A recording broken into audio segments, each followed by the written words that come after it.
में. Now we will start today with the next chapter, arithmetic progression. और ये जो चैप्टर है ये आपको 11th स्टैंडर्ड में भी है, 10th स्टैंडर्ड में उसका बस अरिथमेटिक प्रोग्रेशन पहला पार्ट है. 10th स्टैंडर्ड 11th स्टैंडर्ड में इसके और आगे के 3 प्रोग्रेशंस भी है. That is geometric progression, harmonic progression and AGP, arithmetic geometric progression. Arithmetic progression is very easy chapter, easiest of the whole syllabus, इसलिए मैं इसको पहले क्विकली ले रहा हूँ. इसको ज़्यादा टाइम नहीं लगेगा चैप्टर को कंप्लीट करने के लिए. इसमें सबसे पहले हम डिस्कस करेंगे मीनिंग ऑफ द सीक्वेंस. फिर सीक्वेंस में पर्टिकुलर जो सीक्वेंस है जिसका प्रॉपर्टी है स्पेशल खासियत वाला, वो है arithmetic progression.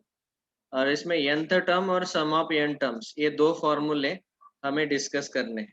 Okay, sum of n terms के दो फॉर्मूले हैं और n टर्म का एक फॉर्मूला है. That's all. तो वो टोटल 3 फॉर्मूले हमें डिस्कस करने हैं. And the discussion of the theory of this whole chapter I can complete in this lecture itself. इसी लेक्चर में हम पूरा थ्योरी कंप्लीट कर सकते हैं. सो इसीलिए मैं अभी इसी एक लेक्चर में सब कुछ कंप्लीट कर दूंगा. तो सबसे पहले हमारा डेफिनेशन नंबर 1 है सीक्वेंस. ठीक है, दिखाई दे रहा है क्या ठीक से? हाँ सर. झकास. ओके, सीक्वेंस का मीनिंग यहाँ पे भी दिया हुआ है. A set of numbers where numbers are arranged in a definite order, okay, like natural numbers, is called a sequence. So sequence means arrangement of numbers in a definite order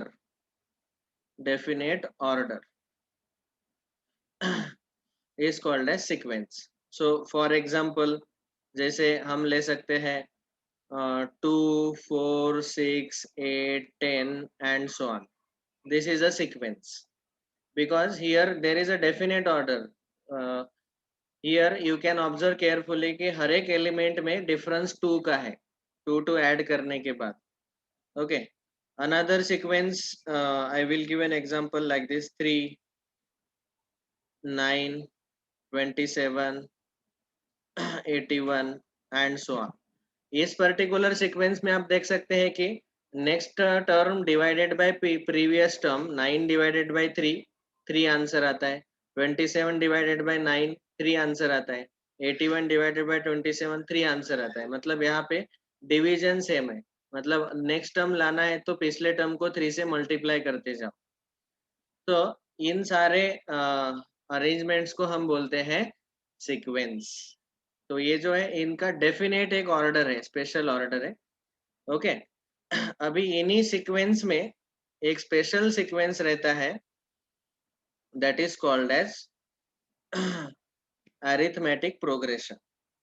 alright, that is called as arithmetic progression. Arithmetic progression भी एक sequence ही है. और इसका definition हम कैसा लिखेंगे? तो यहाँ पे हमें अलग अलग सीक्वेंस दिए हैं, उसमें arithmetic progression is a special sequence. अभी अरिथमेटिक प्रोग्रेशन में यहाँ पे एक एग्जांपल देखो, 100, 70, 40, 10, -20, -50 एंड सो ऑन. क्या हो रहा है कि हर एक टर्म में डिफरेंस 30 का है और वो नंबर कम होते जा रहे हैं. ठीक है, ये स्पेस में कम होते जा रहे हैं. इस केस में 3 ऐड होते जा रहा है और नंबर बढ़ते जा रहे हैं, लेकिन डिफरेंस 3 का है. तो अरिथमेटिक प्रोग्रेशन का ये खासियत है कि यहाँ पे हमेशा डिफरेंस कांस्टेंट रहता है दो टर्म के बीच में. ओके, दो नंबर के बीच में. So a sequence in which difference between any two numbers any two numbers always remains constant. Constant बोलो या फिर सेम बोलो, डिफरेंस हमेशा सेम आता है, कांस्टेंट आता है, is called as arithmetic progression. इसको मैं शॉर्ट में लिखूंगा AP. henceforth इस चैप्टर को भी हम बोलेंगे सीधा AP. Chapter number 3 AP arithmetic progression.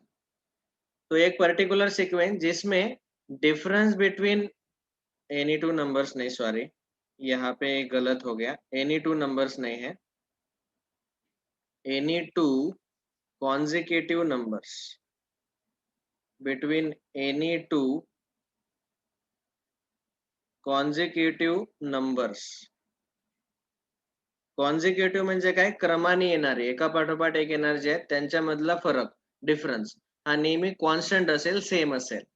जसं for example I will take here an example, say 3, 6, 9, 12. If you take the difference, 6 minus 3, difference is 3. 9 minus 6, difference is 3. Then 12 minus 9, difference is 3. We are taking difference of consecutive numbers. Consecutive number मतलब एका पाठोपाठ एक येणारे जे numbers आहेत त्यांच्यामधला difference नेहमी कसा असायला पाहिजे, कॉन्स्टंट. हे समजलं सर्वांना? Is this clear? Yes sir. Yes sir. Okay, लिख लेंगे कि स्क्रीनशॉट लेंगे? सर स्क्रीनशॉट लिख लिया sir. Okay, very good.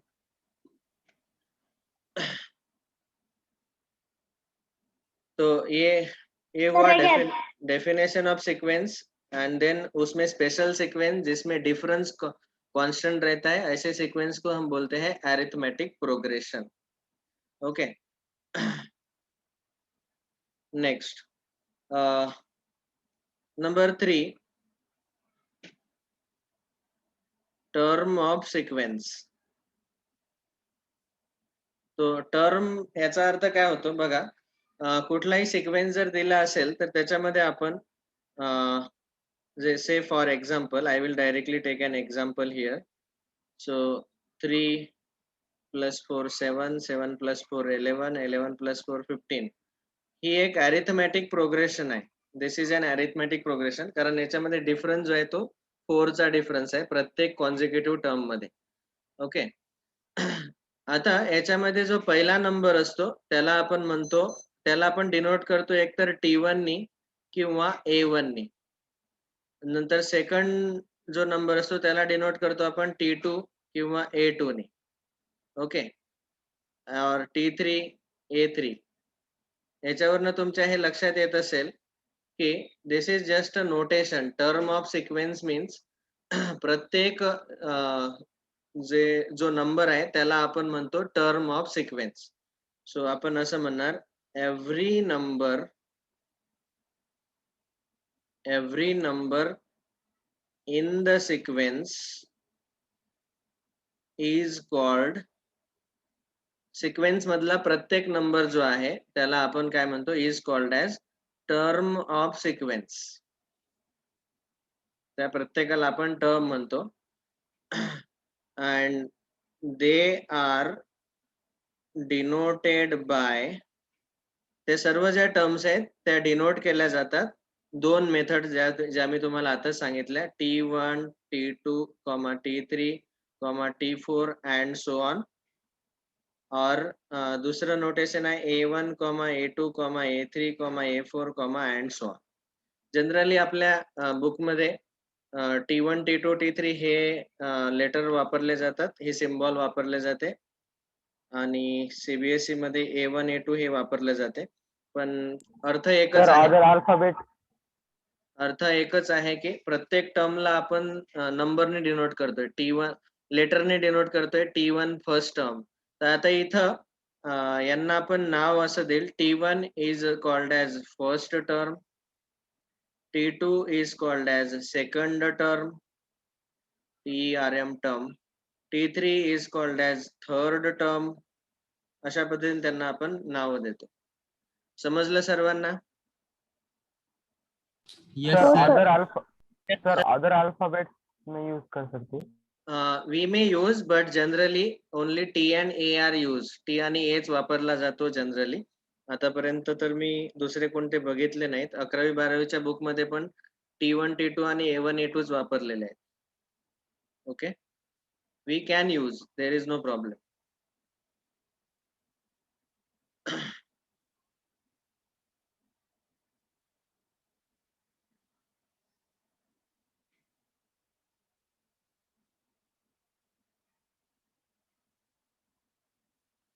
So this is the third definition, term of sequence. आता सर रुको थोड़ा.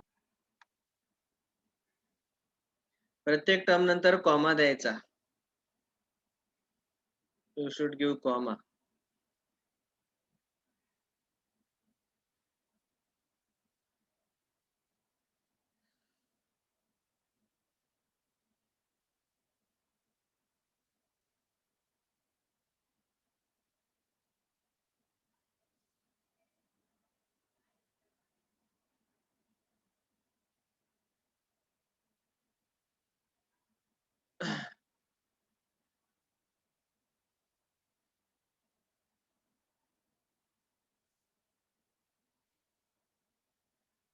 Okay, next.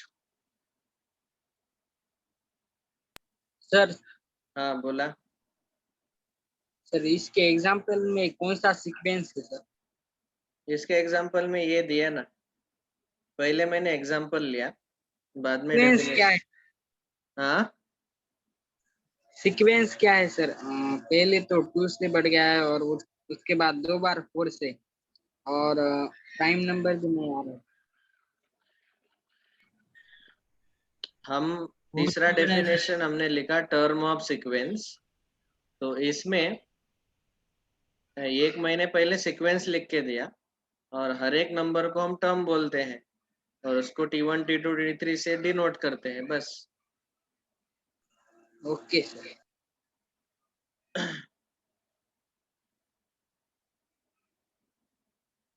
All right. Return sir. Okay, next. अभी चौथा point, nth term of an AP. AP मतलब arithmetic progression. Arithmetic progression का nth term, इसका हम अभी फॉर्मूला डिस्कस करने वाले हैं. देखो, see first of all, whenever we are going to take the difference, AP में जब भी हम डिफरेंस लेते हैं, next term minus previous term, अगला टर्म माइनस प्रीवियस टर्म, इनका डिफरेंस हमेशा सेम आता है. सो अभी मैं यहाँ पे एक सीक्वेंस ले रहा हूँ T1, और हम T1 जो है ये फर्स्ट टर्म रहता है. AP वो सीक्वेंस जो है वो AP रहेगा. उसका फर्स्ट टर्म हम जनरली लेते हैं स्मॉल a. बाद में T2 सेकंड टर्म जो है वो आएगा A प्लस D. T3 वो आएगा A plus D plus D. ऐसे क्यों? तो साइड में एग्जांपल भी ले लेता हूँ. समझो मैं एक सीक्वेंस ले रहा हूँ, से ऊपर वाला सीक्वेंस ले लेते हैं. 3 + 4 7,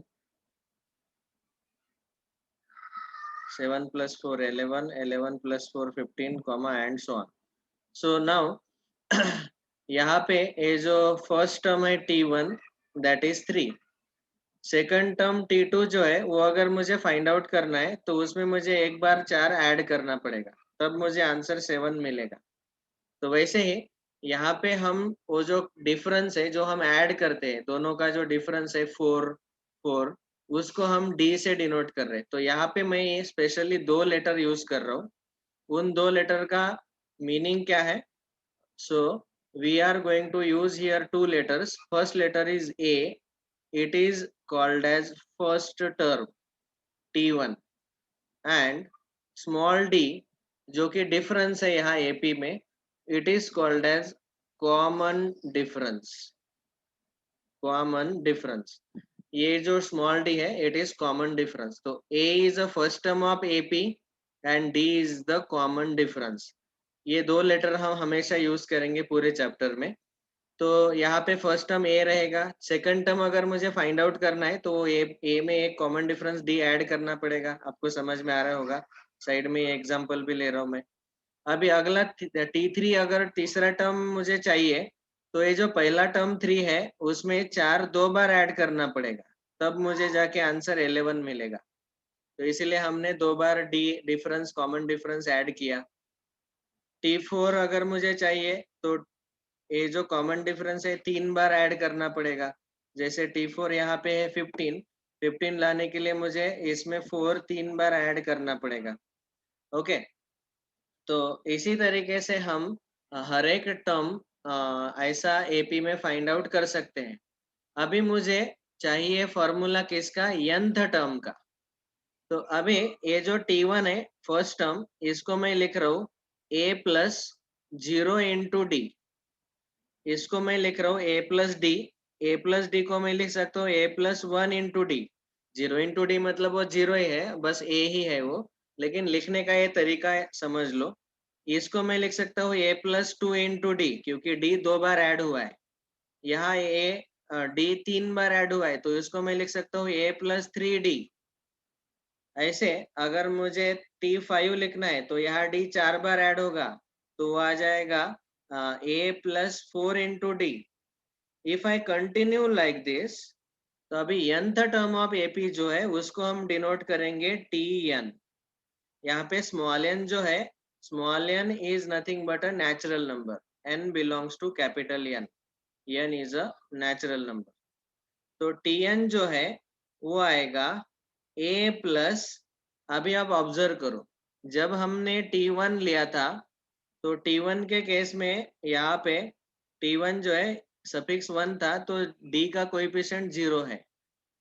T2 के लिए d का मल्टीपल 1 है, T3 के लिए d का मल्टीपल 2 है, T4 के लिए d का मल्टीपल 3 है, T5 के लिए d का मल्टीपल 4 है, मतलब 4 बार d ऐड हुआ है। तो अभी आप देख सकते हैं कि 1 है यहाँ पे 0, 2 यहाँ पे 1, 3 2, 1 से कम हो रहा है, मतलब d का जो मल्टीपल है यहाँ पे, वो यहाँ पे जो सफिक्स है उससे 1 से कम है।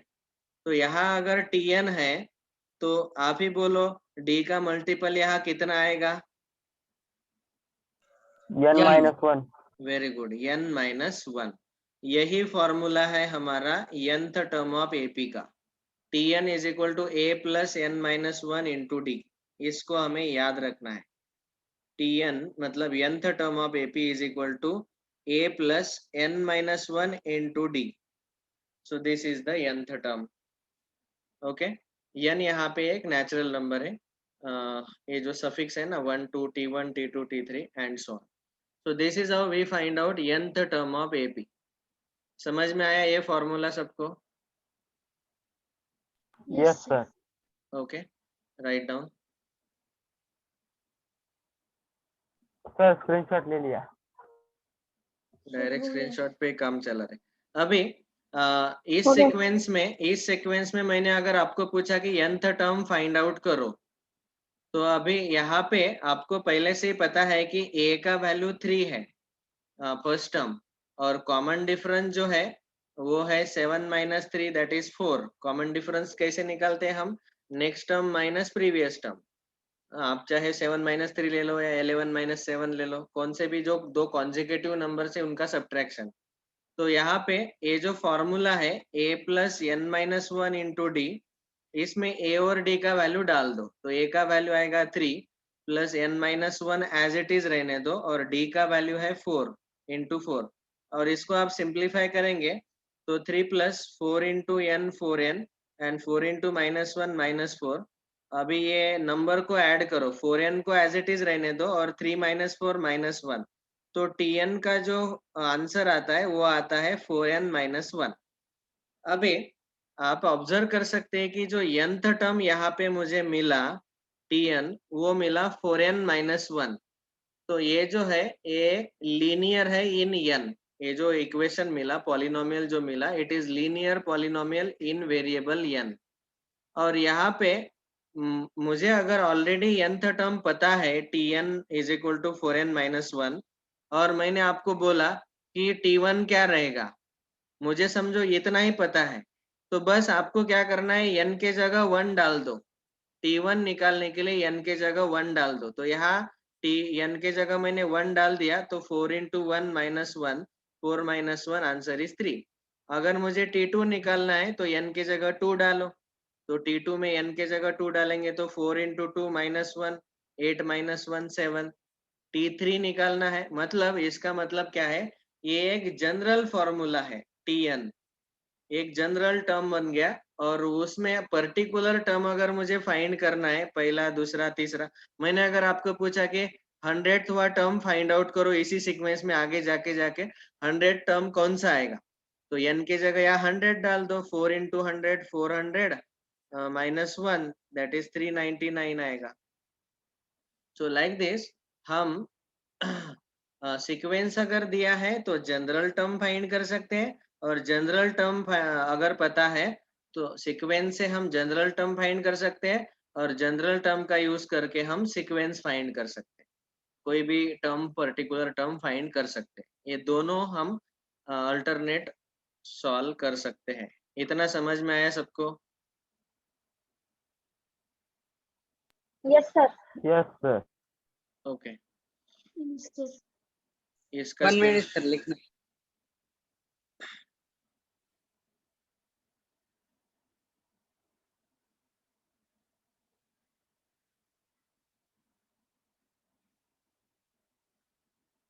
स्क्रीनशॉट लेना चाहते हो तो ले सकते हैं। ले लिया सर। नहीं, यहाँ पे हमने उल्टा जब सॉल्व किया तो यहाँ पे हमने a और d का जो वैल्यू है, ये दोनों वैल्यूज इस फॉर्मूला में सब्स्टिट्यूट कर दिया। tn का जो फॉर्मूला है हमारा a plus n-1 into D. यहाँ पे मल्टीप्लीकेशन का साइन लिखना कंपलसरी नहीं है, यहाँ मैंने नहीं लिखा है, अगर आपको आदत है लिखने का तो लिखो मल्टीप्लीकेशन का sign, a plus n-1 into d. Return sir. Okay, अभी देखो ये हमने अभी डिस्कशन लिया है कि ऐसे अगर हम कंटिन्यू करेंगे a plus D, a plus 2d, a plus 3d, तो वहां से हमें nth टर्म मिल जाता है। ठीक है। एक और चीज यहाँ नोट करके मैं लिख के देता हूँ। नोट, इन एन एपी, एक किसी भी एपी में हमेशा tn+1 minus tn is equal to d. इसका मतलब क्या है कि next term minus previous term, ये दोनों का डिफरेंस लेंगे तो हमेशा आपको कॉमन डिफरेंस डी मिलेगा। ओके, सो जैसे आपको पता है कि इस पर्टिकुलर सीक्वेंस में हमने t1 3 लिया था, t2 7 लिया था, t3 11 लिया था, तो अगला टर्म t3 माइनस इसके पीछे वाला टर्म t2, ये अगर मैंने सब्ट्रैक्शन लिया तो वो आएगा 11 माइनस 7 दैट इज 4, जो कि कॉमन डिफरेंस डी का वैल्यू है। ओके, यहाँ कॉमन फर्स्ट टर्म ए 3 है और कॉमन डिफरेंस डी 4 है। वैसे ही t2 माइनस t1 अगर मैंने लिया तो 7 माइनस 3 वो आ जाएगा 4, which is also common difference. तो इन जनरल इसको हम ऐसा लिख सकते हैं कि tn+1 माइनस tn, यहाँ सफिक्स n+1 मतलब यहाँ एक से बड़ा है और वो एक से कम कर दिया tn, तो यहाँ जो सब्ट्रैक्शन है वो हमेशा आपको क्या मिलेगा, कॉमन डिफरेंस डी। समझ में आया सबको? Yes sir. yes, sir. Okay,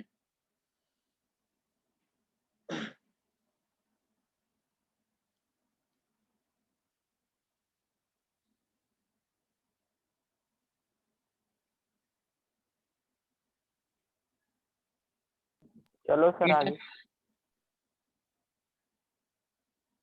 हो गया क्या टाइम? 2 मिनट रह गए। अगर अगला लिंक लेट आता है तो मैं पूरे 8 मिनट में चैप्टर ही खत्म कर सकता हूँ। सर लेट कंटिन्यू सर, आएगी continue. Okay sir, so let हो सकती है क्योंकि सर गोविंद सर का क्लास है।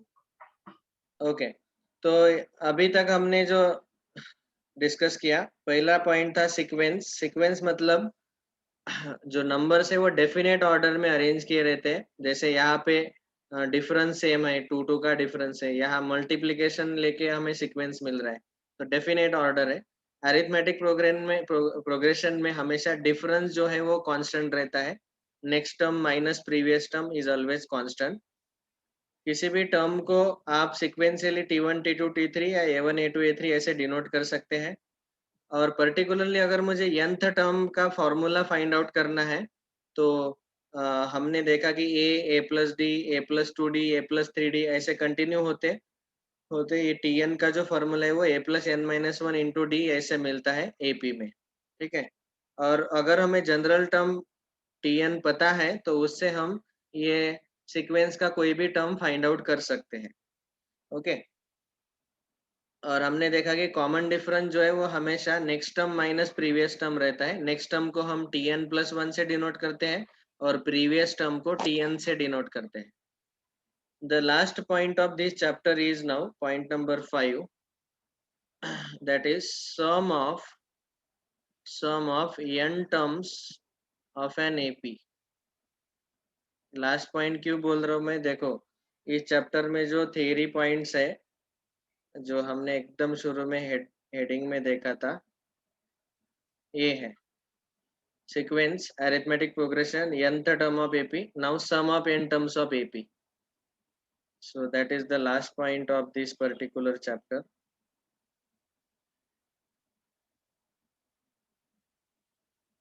अभी यहाँ पे आपको एक एग्जाम्पल दिया है, सेट सॉल्व करने यहाँ पे एक एग्जाम्पल दिया हुआ है कि एक साइंटिस्ट था बचपन में, उनको क्लास में सर ने एक एग्जाम्पल दिया कि 1 से लेके 100 तक के सारे नंबर का एडिशन निकालो। और सर ने सोचा कि ये बच्चे अभी कैसा एडिशन करेंगे, 1 प्लस 2 3, 3 प्लस 3 6, 6 प्लस 4 10, ऐसे एडिशन करते करते इनको कम से कम 5-10 तो मिनट लग ही जाएगा।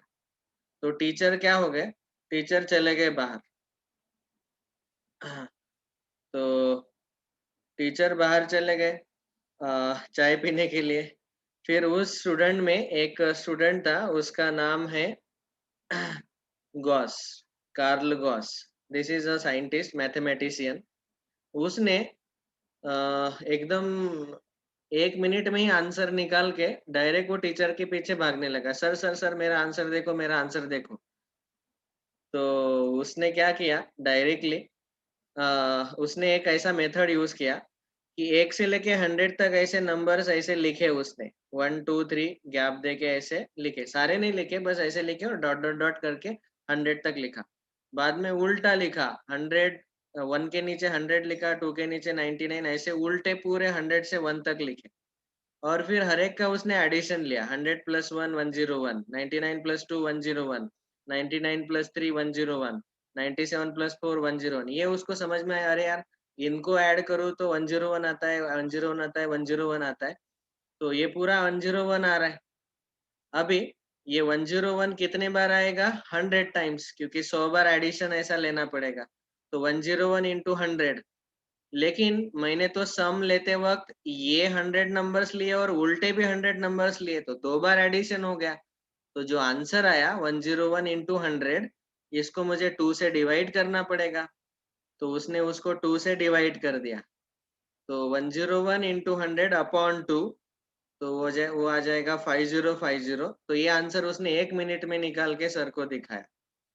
तो यही जो है, यही मेथड जो है हम यूज करते हैं अरिथमेटिक प्रोग्रेशन में sum of n terms of AP find out करने के लिए। ओके, तो अभी हमारा जो अरिथमेटिक प्रोग्रेशन है उसमें हम पहले तो n टर्म्स लेने वाले हैं टोटल।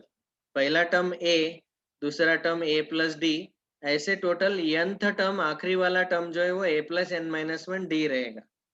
तो इनका हम जब एडिशन लेंगे तो पहले हम SN ऐसा सीधा लिखेंगे, बाद में SN ऐसा उल्टा लिखेंगे और हर एक टर्म ऐसे ऐड करते जाएंगे। तो ऐड करते करते हमें पता चलेगा कि ये जैसे 1 to 100 वाला है, तो वैसे ही ये मैं कल डिस्कस करूंगा इसका प्रूफ। तो n बार ये 2a plus n minus 1d ऐसे आएगा n टाइम्स, और फिर इसको कंटिन्यू डिवाइडेड बाय 2 अगर लिया मैंने तो एक्चुअल एडिशन सम जो है वो मुझे मिल जाता है। तो जो वो उसने 1 to 100 वाले नंबर का एडिशन लिया, वैसे ही हम अरिथमेटिक प्रोग्रेशन में सीधा सीक्वेंस ये और उल्टा सीक्वेंस, इनका हर एक टर्म का एडिशन एडिशन एडिशन करके n times 2a plus n minus 1 into d ये ऐसे आता है। ओके, और वहां से ये फॉर्मूला हमें मिल जाता है। सो ये फॉर्मूला और इसके दो जो फॉर्मेट है ये दोनों फॉर्मेट हम कल डिस्कस करेंगे। तो ये हेडिंग डाल के रखो, today there is no homework, we will stop here, thank you all very much. Sir हाँ बोलो। सर हम इसमें डायरेक्टली फॉर्मूला यूज करके डायरेक्टली टेस्ट में आंसर लिख सकते हैं क्या? हाँ बिल्कुल, SN के 2 फॉर्मूले आते हैं सम ऑफ n टर्म्स के, वो दोनों फॉर्मूले हमें याद ही रखने हैं। इसका प्रूफ मैं खाली बताने वाला हूँ कल, लेकिन बाद में बोलूंगा प्रूफ बताने के बाद कि प्रूफ कोई भी एग्जाम में पूछता नहीं, आप सीधे सीधे अभी फॉर्मूले याद रखो। तो ओके सर, हाँ, बाय ये दो फॉर्मूले हम कल याद रखने वाले हैं, इसका प्रूफ भी डिस्कस करने वाले हैं। चलो, thank you all, bye. Bye sir. Bye sir. पीछे का जो भी बैकलॉग है होमवर्क का कंप्लीट करके रखो, कल आजकल कुछ भी होमवर्क नहीं दिया मैंने। बाय।